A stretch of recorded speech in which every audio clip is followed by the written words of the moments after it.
why women ask for all the details about the affair. Because most people have, like me, the inside of my head, my forehead, is a movie theater. So if you don't give me every details to the point where, was she on her knees or on her toes, whatever, how'd she get there, what came off first, blah, blah, blah.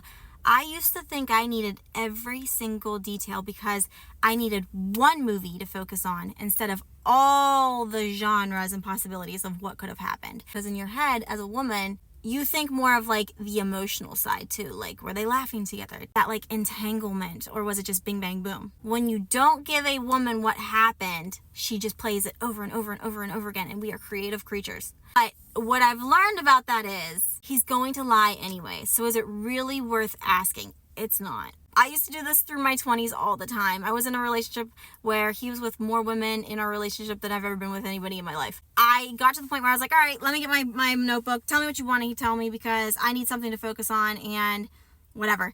Then eventually I woke up and I was like, holy shit. I used to be like, why doesn't he see my worth? Why doesn't he see my value? Why am I not good enough? And then all of a sudden, through a panic attack, which I've never had panic attacks before this man, I was like, wow, it was an epiphany moment that changed my entire life.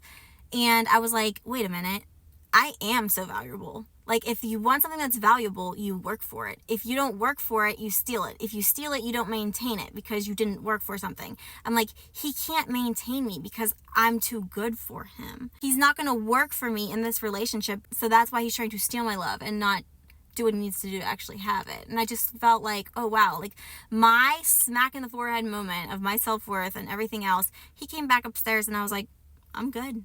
And from that day forward, I was Gucci. It's a moment where you're just like, wow. And it might take a really long time until you get to that moment, but going into relationships now, I've just learned to take it for what it is. If you need more validation or you're really confused and you're like, do I stay or do I leave? How do I know? What do I do? Like, who do I ask? I don't understand. I don't know what I'm thinking. I don't know if he's going to change. Write down on a piece of paper your non-negotiables in a relationship. And then 1 to 5, how he fills that spot. Okay? Loyal, 0. Honesty, commitment, how he makes you feel about yourself, okay? And number it. He's gonna fail. I'm just saying, you don't need all the evidence you think you need. You just need to know that he didn't give that he did it. He knew what he was doing when he did it. He didn't care to hurt you. And if it's more than the first time, you probably already cried in his arms about what he did to you. He held you through it and he did it again. Girls, wake up.